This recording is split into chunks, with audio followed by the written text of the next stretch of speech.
In this video, we're going to show you how to set up your supply orders and keep track of them. In the last video, we set up all of our suppliers. You're going to want to do that first. So if you've not set up your suppliers, be sure to go in and watch that video or go in here and go through setting up your suppliers here first. And then we are going to go over to supply orders.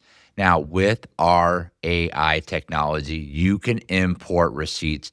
This is super fantastic. So drop your receipts from an order in here, and then you can just double check that it pulled in all the information accurately, and you can make any edits needed. This is going to save you so much time. I'm really excited about this feature. Keep watching for updates and videos on this. But in this video, I want to show you how to manually enter a supply order as well, in case you are not going to use the import feature. We're simply going to click on New Order. It is going to have a default number in here, but you can update this to the order number that is on your actual order from your supplier if you would like. Some people will have a PO number. If you operate off of purchase orders, you can put that here. Supplier, you are then going to select which supplier you order from. You can also add in a new supplier this way as well. These are all pulling over from who you entered in as a supplier option. You're going to select your supplier. You are then also going to select the date that order was placed. The currency is going to be your default that you could always update in settings. And here you can put this as a draft order, an order that you placed, or an order that you have canceled. So you can keep track of the orders that you have placed, but you just haven't received the items yet. And so we will be importing those items in when they come. So we're going to go ahead and put that we have placed this order, we have paid for this order, and then what materials are in this order. So for me, I am just going to grab a couple of the items that I order off of Candle Science's website. So let's just go here. Now, if I have already ordered things in the past, I could simply type that in. But since this is a brand new account, I am going to add a new material. We are going to do soy wax 464. The category, we're going to select the wax.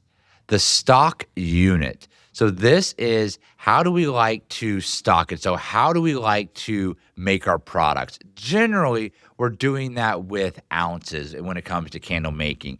This candle here in front of me, this has 9 ounces of wax. A lot of our candles will have 6 ounces of wax or 9 ounces, 10 ounces. We're not doing it in pounds.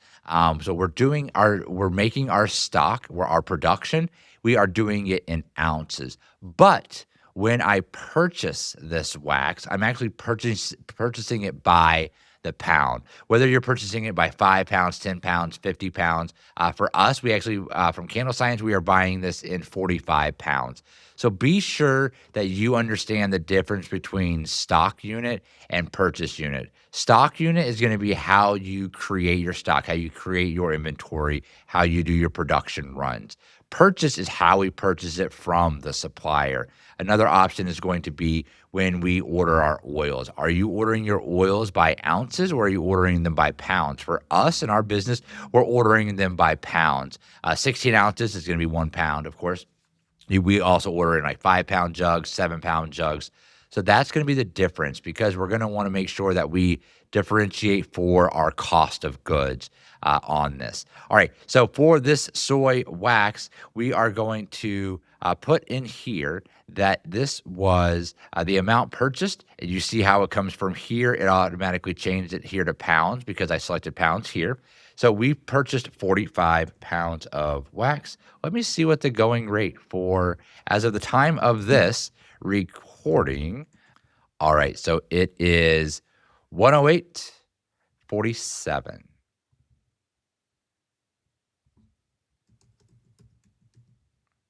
Great. Now I'm going to save this material. Now I want to add some more products. These are all optional here, lots, batch numbers, completely optional. You can take these off the sides of the boxes of wax and things like that. Again, this is completely optional. You do not have to necessarily enter any of this in. Here where it says list as a product, This is if you are going to resell items. For instance, if you were buying, say, wick trimmers from them, and you're just going to take that wick trimmer and you're going to just turn around and sell it how it is, then you can just list it as a product that way. But we are not. We are not going to sell just wax. We are going to make candles out of them. So I am not going to select that. Let me go ahead and add some more items here so we can build this out. Let's go ahead and grab some oils here. I am going to select a moonflower oil. It's one of our biggest selling oils in our Pour Your Own. All right, I'm going to add in some moonflower fragrance oil here. For our category, the drop down, I'm going to select fragrance oil, stock unit. I'm going to have ounces, and the purchase unit is going to be pounds because I am purchasing this by the pound here through Candle Science. This costs $30.77. So that is the amount paid here, $30.77 for this. I'm going to save this material. I'm going to go ahead and add in a couple other items as well. I'm going to add in some vessels.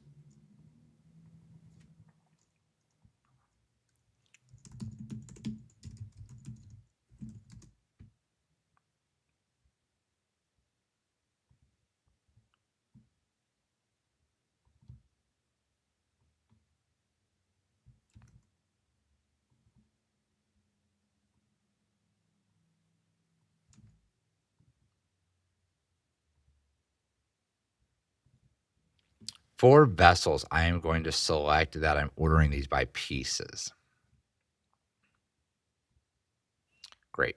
And these come in cases of 12.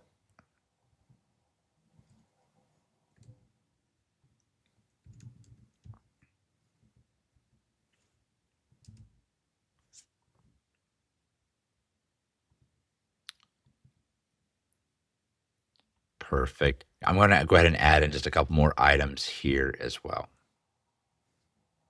All right, so we have several items in here now that I have built out. I have some soy wax, I have some moonflower oil vessels, wicks, lids. I have another oil I created in here as well, some lemon pound cake. I think it smells amazing.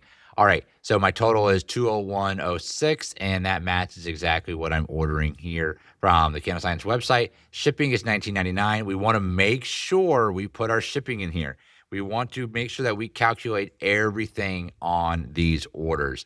So it shows 221.05, which is exactly what it would be from Candle Science here. And so I am going to go ahead and click on create order. Now you can go ahead and attach your invoice here. Again, this is if you're doing a manual upload, but don't forget you can do this import receipt to where after you place that order on your supplier's website, just click import receipt and it's going to pull over so much of that information for you so you don't have to manually enter it.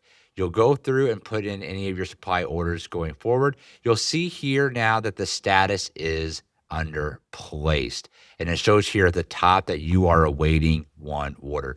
This is going to help when you start ordering from multiple suppliers pretty frequently, so you'll be able to understand and see at a glance what is outstanding. So you'll be able to go right back in there and see exactly what you have set up. All right, we're going to now check in that order. We have received the order. I'm going to click on it here, and I'm going to click on receive items. If you did not receive all of your items, you can make a modification to the amount received, and then it would show what the rest was outstanding. And then I'm just going to click on fully receive order, and it is going to put all of these items into your material inventory. And that is it. You are all set with supply orders. Again, take advantage of the importing of receipts to have all of that we manually just did done automatically for you. And then you'll just want to double check that everything came across accurately. Hopefully this helps.